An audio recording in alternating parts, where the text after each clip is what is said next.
Buenas tardes. Nuevamente queremos agradecerles por acompañarnos en el estudio, en la continuación del estudio de Mateo 5. Agradecemos también, por supuesto, en primer lugar a Dios por el privilegio que nos da de analizar su palabra, confiados absolutamente en la dirección de su Espíritu Santo para poder tener un entendimiento correcto de la palabra. Vamos a continuar entonces desde el versículo 13 al 16. Aquí están dos mandamientos pequeños. Dice el Señor: ustedes son la sal de la tierra. Este es un mandamiento. Pero si la sal se hace insípida, ¿qué puede salar? Ya no es buena para nada, sino para ser arrojada afuera y pisoteada por los hombres. La sal, figuradamente, si pierde su capacidad de dar sabor, de salar, ya no sirve para nada. Igualmente, si es que la sal es usada para preservar, tampoco, si ya no tiene sabor, tampoco sirve para nada. En realidad deja de ser sal. Dice, sirve el Señor. O sea, esta es una ilustración que el Señor da para los creyentes, para aquellos judíos que estaban escuchando el sermón de Jesús. La enseñanza que realmente refutaba todas las enseñanzas del judaísmo, todas las enseñanzas de, de los fariseos, enseñanzas que eran puestas en práctica puntualmente por todos los judíos. Como les expliqué la otra vez, había un sistema de cuidado, se cuidaban unos a otros a fin de que ninguno rompa la ley. Para esto fueron hechos esas ayudas, esas adiciones a la ley que les impedía, dizque, de acuerdo al criterio fariseo, les impedía romper los mandamientos, a fin de que nunca Dios tenga ocasión o causa para enviarles cautivos. Entonces, bueno, este mandamiento que realmente no consta muy claro en la Biblia, la sal de la tierra. Ellos, los creyentes, Jesús dice, ustedes son los que dan sabor al mundo y dan sabor y preservan el mundo. Pero estos son los creyentes que caminan en el camino de la fe. Este es el camino que Jesús está empezando a enseñar, no en el camino de la ley. Muy bien. El versículo 14 dice el otro mandamiento: ustedes son la luz del mundo. Una ciudad asentada en un monte no puede esconderse. Igualmente, el creyente que vive de la fe no puede esconder su luz. Su luz es que en la vida de Jesús, especialmente en la cruz, Dios hizo nuestra salvación completa, total. El versículo 15 dice, tampoco una lámpara se enciende para poner debajo de un barril, sino que se la pone en un candelero y se la pone elevada para que ilumine a todos los de la casa. En otras palabras, los creyentes no pueden, los de la fe, no los que andan en el camino de la ley, los creyentes, los que andan en el camino de la fe, también son luces y que deben alumbrar con sus vidas, que han sido redimidos, que han sido salvados en Jesús en la cruz y que ahora Él está en el cielo para guiarles en la vida.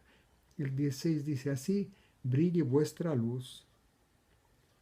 Hay que hacer brillar, en otras palabras, dejar que la fe, los efectos de la fe en la historia de Jesús, se manifiesten a los que están en contacto con nosotros mediante buenas obras y glorifiquen al Padre que está en los cielos. Estas buenas obras se refieren a obras de misericordia o de compasión. Esto es lo que más llama la atención a la gente, de los creyentes. Debe llamar. Todavía no aparecen muchos creyentes, pero ya el Señor está haciendo su trabajo para atraer muchas personas de muchas religiones para que vivan de la fe, de fe en fe. Ahora, el versículo 17 y 18, los oyentes, al oír estas primeras palabras que Jesús estaba enseñándoles, realmente muchos de ellos pensaban que Jesús vino en contra de la ley. Por eso Jesús dice, no piensen, dice en el versículo 17. Esto es porque estaban pensando que Él, el Mesías, que yo he venido a disolver la ley o los profetas. Dice, no vine a disolver, sino vine a completar. Nuestra traducción dice que no vine a abolir, sino a cumplir. Pero realmente no está diciendo eso. Dice, no vine a separar, a separar los diversos componentes de la ley, sino vine a completar. Y claro, como ustedes comprenderán, la ley estaba promulgada, estaba completa ya. Pero ¿qué faltaba? Faltaba la obediencia, número uno, y luego el castigo para el pecador, la muerte. Jesús eso vino a completar. Él cumplió perfectamente con su obediencia, motivada por el amor, la ley, y segundo, completó al morir en la cruz como pago, como castigo por los pecados. Este es por la ruptura a la ley. Entonces dice por el 18, porque les aseguro que antes podrían perecer los cielos y la tierra, y ni siquiera una iota o un ápice de la ley perecerían hasta que todo se complete. Efectivamente, la ley de Dios se completó absolutamente en Jesús. Y los detalles que falten completarse, por supuesto, se van a completar, y Jesús aseguró que es tan sólida la ley de Dios, nadie lo abolió, no puede abolir nadie, que es tan sólida la ley de Dios que antes podrían pasar el cielo y la tierra, pero no dejará de cumplirse la ley. Entonces, si alguien enseña que la ley está abolida, está equivocado. No, es un camino que Jesús está corrigiendo para reemplazar el camino de la ley entre los judíos por el camino de la fe. Los versículos 19 y 20. Entonces, si alguien desata, o sea, lo separa alguno de estos dos últimos mandamientos, de estos dos mandamientos que acabamos de comentar, y enseña así a los hombres, será llamado el último en el reino de los cielos. O sea, no va a perderse, va a estar en el reino de los cielos, porque la salvación, por supuesto, se obtiene gratuitamente gracias a que Jesús recibió los pecados de la humanidad como el Cordero de Dios que quita el pecado del mundo, los lavó de esos pecados en la cruz y murió. Y también, y entonces, y por razón de que murió matándonos a la ley, nos hizo idóneos, o sea, depósitos cabales para recibir el Espíritu Santo. Eso es la salvación, la recepción del Espíritu Santo. ¿Por qué? Porque el hombre vuelve al estado original de comunión con Dios, como la tenía Adán antes de pecar. Esta es la forma como Dios salva, dándonos el Espíritu Santo, repito, para volver a tener la comunión que tenía Adán antes de pecar. Ellos ya están en el reino de los cielos, solamente que serán llamados pequeños. Y luego en el siguiente versículo dice, entonces les digo, les afirmo, que si su justicia no es mayor que la de los escribas y fariseos, no entrarán en el reino de los cielos. Aquí vale la pena primeramente entender que los fariseos tenían justicia basada en la obediencia a la ley, en su concepto de obediencia a la ley, que era, como ustedes ya saben muy bien, obedecer todos esos pequeños mandamientos que protegían a los mandamientos centrales grandes. Esa era la ley, la justicia de ellos. O sea, era una justicia basada en la ley. Ahora, si ustedes leen el capítulo 3 de Romanos, los versículos 20, 21, 22, van a ver que la justicia de Dios se manifestó aparte de la ley. La justicia de Dios es esta. Porque Dios decidió, cuando Adán pecó, toda la humanidad fue hecha pecadora y por eso pecamos. Y entonces había como una aparente injusticia, ¿no es verdad? Porque no pecamos nosotros, Adán es el que pecó. Sin embargo, Dios nos cubrió con el pecado de Adán a todos. Entonces la justicia de Dios se compensa este acto aparentemente de injusticia con la muerte de Jesús, después de haber Dios puesto los pecados de toda la humanidad. Y entonces en esa forma, esa muestra Dios su justicia, compensando lo que ocurrió en el caso de Adán con lo que ocurrió en la cruz en Esta es lo que ocurrió en la cruz, en la crucifixión de Jesús, en su muerte, en su sufrimiento, esas horas que pasó ahí Dios compensó al hombre y le puso en igualdad. Ahora, cualquiera que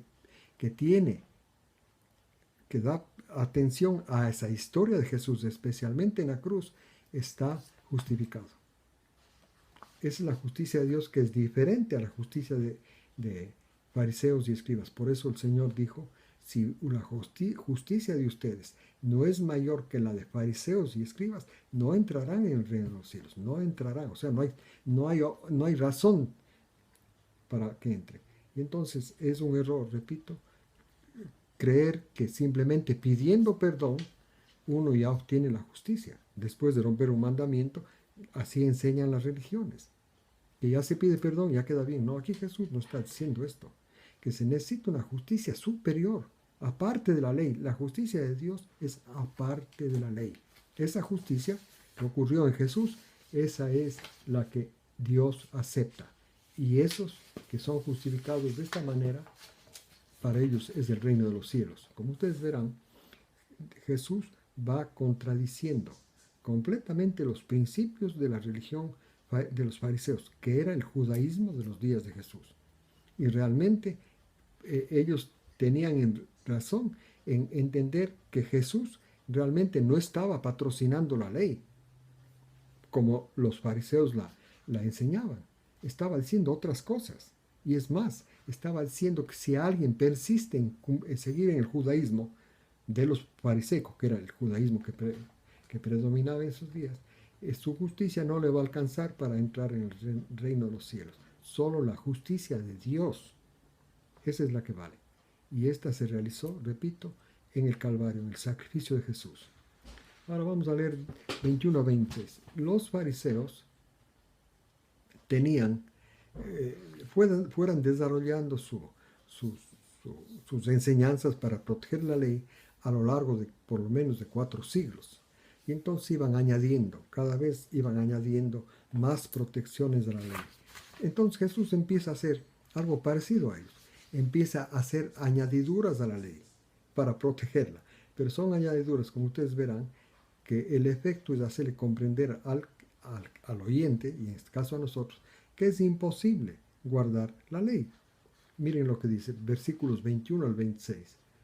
Oyeron lo que se dijo a los antepasados: no matarás, y quien asesine será sujeto a juicio.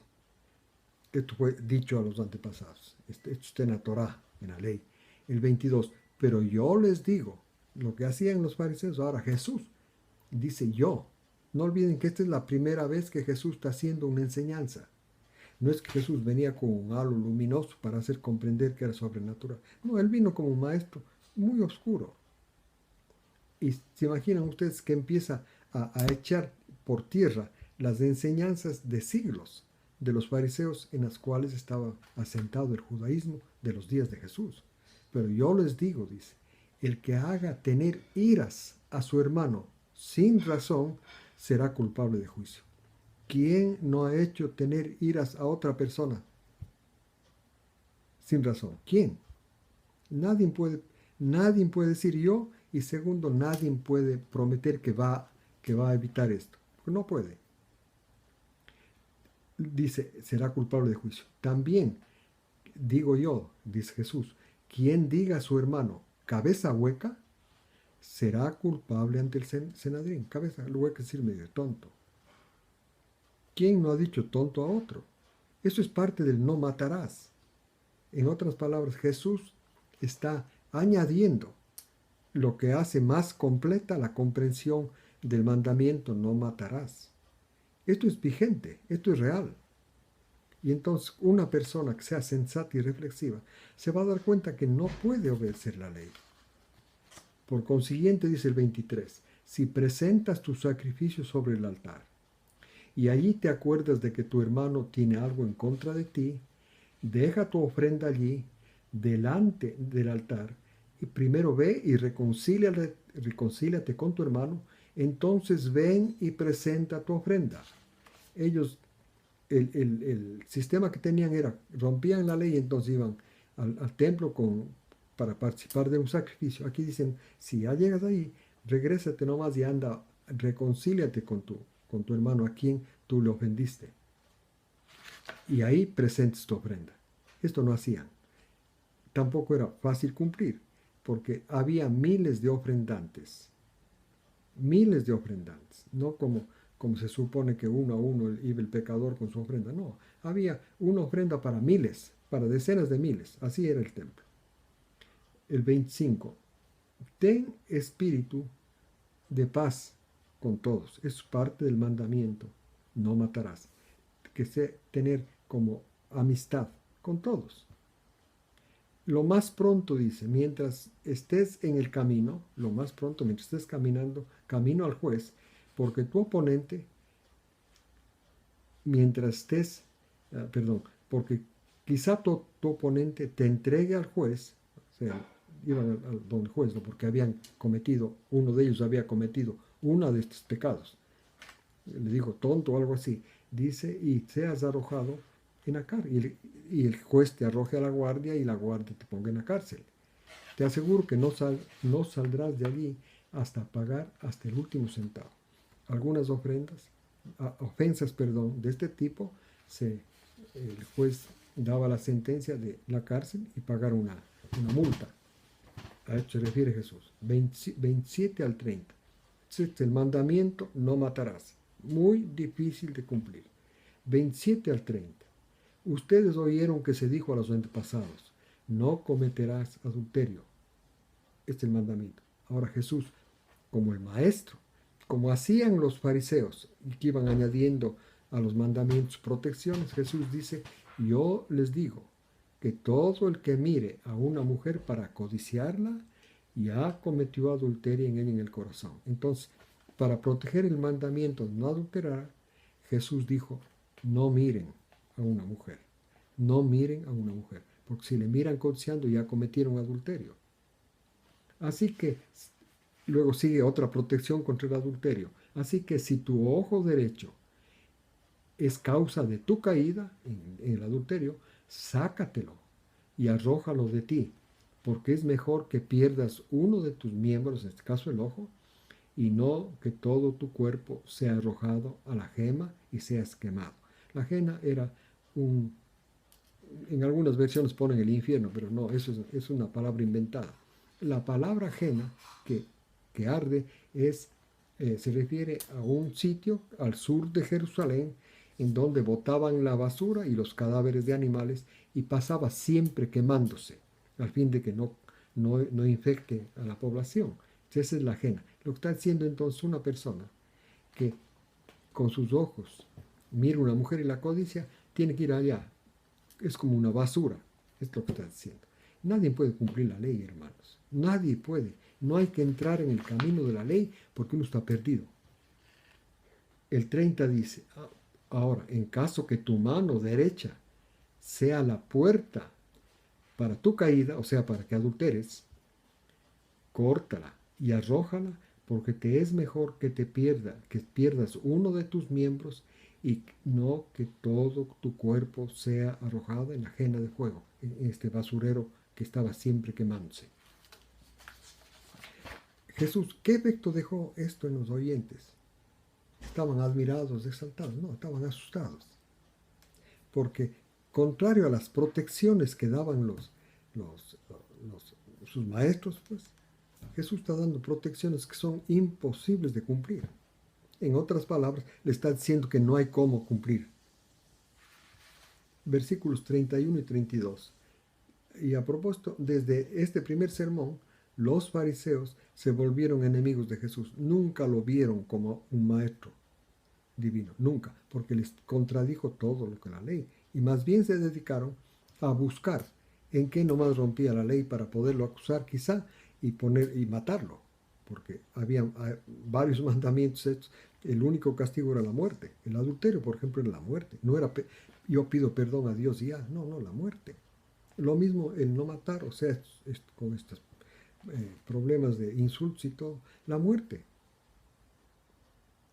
No es como ahora, se dice usted, ya si cayó, perdón, el Señor le va a perdonar. No existe esa religión, hermanos. Jesús no está en la religión de la ley. Jesús está en la religión de la fe. Y ahí ya todo pecado todo fue remitido. Todos los presentes, pasados y futuros ya están. Uno tiene que agradecer a Dios nomás porque Dios le remitió sus pecados.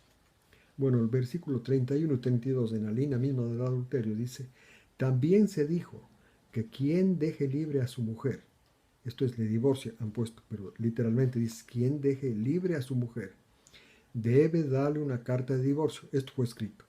Pero yo les digo, dice el 32, que quien quiera que deje libre a su mujer, a no ser por causa de fornicación, le hace a ella que cometa adulterio. Y quien se casa con una adúltera, con una que fue liberada por su esposo, o sea, con una divorciada, comete adulterio. Aquí hay un pequeño problema en la traducción. Algunos expertos opinan que el versículo 32 no está bien traducido, que los originales debieron decir que Jesús dijo otra cosa, porque ¿cuál es la pena para la persona que comete fornicación? ¿Es el divorcio? No, es morir apedreada. La persona debe morir apedreada. Jesús no está cambiando la ley. Aquí la traducción, el original, digamos, no hay un problema. Porque por eso de ahí salió la enseñanza que el divorcio es justificado en causa de fornicación. No, pero sí es parte de la ley. La fornicación no se castiga con el divorcio, se castiga matando apedreado. Bueno, vamos al 33 al 37. Nuevamente escucharon que fue dicho a los antepasados, no romperás tus votos, sino que pagarás al Señor tus votos. Esto se refiere, no jurarás al Señor. Jurar significa asegurarle, jurar significa asegurarle a alguien que va a hacer lo que está diciendo. Entonces, si una persona le jura a Dios que va a hacer algo, se llama voto. Dice, pagarás tus votos al Señor. Eso fue dicho. Pero yo les digo, o sea, la protección a ese mandamiento. Yo les digo que no afirmen con juramento nada, de ningún modo, ni jurando por el cielo, porque es el trono de Dios, ni por la tierra, que es el estrado de sus pies, ni por Jerusalén, porque es la ciudad del gran rey, ni por sus cabezas, porque ninguno de ustedes pueden hacer su cabello blanco o negro. No juren, o sea, no aseguren a alguien que va a ser, como se dice comúnmente, te aseguro que mañana yo estoy aquí a tal hora. O yo te aseguro que préstame y te pago, te aseguro, te pago. Y hasta dicen juro, te juro que te pago. Bueno, estoy mencionando esto para que sepa que a esto se refiere Jesús, que todo eso abarca el mandamiento de no, el segundo mandamiento, no jurarás. Bueno, y entonces, más bien dice el 37, el lenguaje de ustedes sea sí, sí, por ejemplo, sí voy a venir mañana, nada más, no asegurar y jurar. O no puedo venir mañana, no, nada más. Más de eso, lo que va más allá de eso es del maligno. Esto era en el Medio Oriente y en Israel. Justamente había esto de jurar por causas grandiosas para asegurar a alguien que uno iba a hacer algo. Jesús está diciendo que no pueden, que tienen que modificar el lenguaje. Y si ustedes se ponen a practicar esto, verán que es muy difícil. En otras palabras, repito, Jesús sigue haciendo más difícil la ley. A todo mandamiento le va haciendo difícil. Al único que no le toca es al sábado. 38 al 42.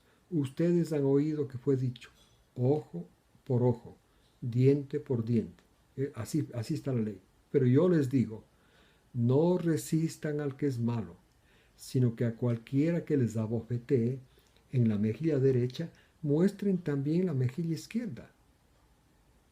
Y al que te quite la túnica, dale también tu manto. Y quien te obligue a ir con él, cargando algo, ¿no es cierto?, 1 milla, 1 kilómetro, ve con él 2. Al que te pide, darle, y no le vuelvas la espalda al que te quiera pedir prestado. O sea, esto de ojo por ojo, Jesús, ¿qué está diciendo? No, es al contrario. Si alguien te pega en una mejilla, en vez de vos darle el ojo por ojo, el diente por diente, pegarle el otro, tú también la mejilla, muéstrale el otra. Y lo mismo cuando lo obliguen a hacer tareas o cuando le pidan prestado. Esto es una cosa bien difícil de cumplir. O sea, el corazón caído, o sea, el ser humano natural caído, lo que quiere hacer es ojo por ojo, diente por diente, porque eso está de acuerdo a la naturaleza caída de uno.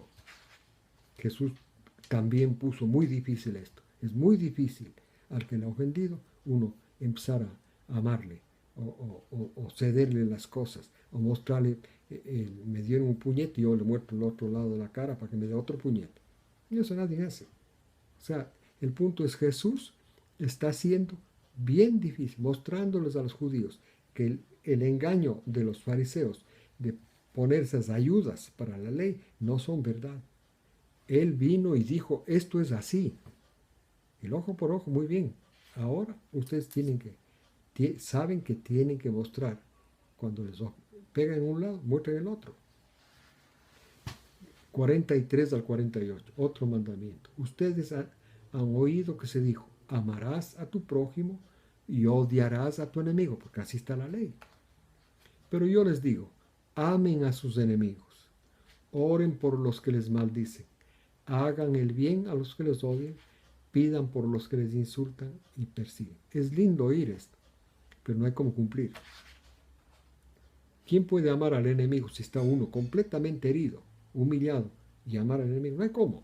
Se necesita otro método, el método de la fe, en el cual el Espíritu Santo rige la persona.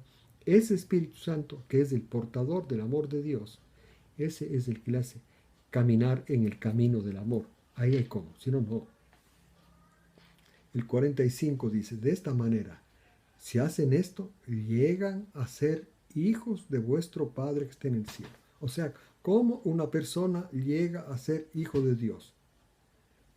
Amando al enemigo, orando por el que le odia. De esta forma llega a ser hijo de Dios. Ahora, Jesús, hablando sobre hijo de Dios, ¿cómo una persona llega a ser hijo de Dios? Si ustedes leen Juan 1:12, Jesús dijo que la persona llega a ser hijo de Dios siempre o cuando tenga fe en Jesús. Esto dice Juan 1:12. Los que tienen fe en Jesús, esos llegan a ser hijos de Dios. En cambio, aquí en la ley es con esfuerzo a músculo propio para hacer cosas, llegar a hacer cosas que realmente son imposibles para el ser humano débil y caído como somos toda la humanidad. Por eso les digo, es mejor el camino de la fe. Y entonces, hijos de vuestro Padre, que hace salir el sol sobre buenos y malos, y hace llover sobre justos e injustos. No hacen lo mismo, dice, perdón, el 45, porque si aman a los que les aman, ¿qué recompensa merecen? ¿No hacen lo mismo los recaudadores, de impuestos? Si ustedes abrazan a sus hermanos, ¿no hacen lo mismo los recaudadores de impuestos? 48. Por lo tanto, sean ustedes perfectos, como su Padre, el de los cielos, es perfecto. Esta es la justicia que busca Dios, la perfección del Padre. Será posible, mediante la obediencia a la ley, alcanzar esa perfección de amar. No olviden que Dios es amor. La perfección en el amor está en Dios. Esto es lo que está pidiéndonos. Amar a malos y buenos, a enemigos y amigos. Ahora, ¿es posible alcanzar la perfección de Dios? La perfección. Por el método de la ley no. Pero si ustedes leen la epístola a los Hebreos, capítulo 9, capítulo 10, van a ver que gracias al sacrificio de Jesús y por la fe en ese sacrificio, las personas son hechas, los creyentes son hechos perfectos. Son hechos. No alcanzan por su obediencia. Son hechos. Bueno, continuaremos la próxima semana. Espero que esto les sirva para que ustedes sean entusiasmados para caminar en el camino de la fe, que es el camino fácil a propósito. Jesús ya hizo nuestra salvación en él. Y para nosotros, nuestra tarea de la fe es tener su historia en el momento apropiado. La historia especialmente de la cruz. Gracias por acompañarnos. Que Dios los bendiga a ustedes, a sus familias esta semana.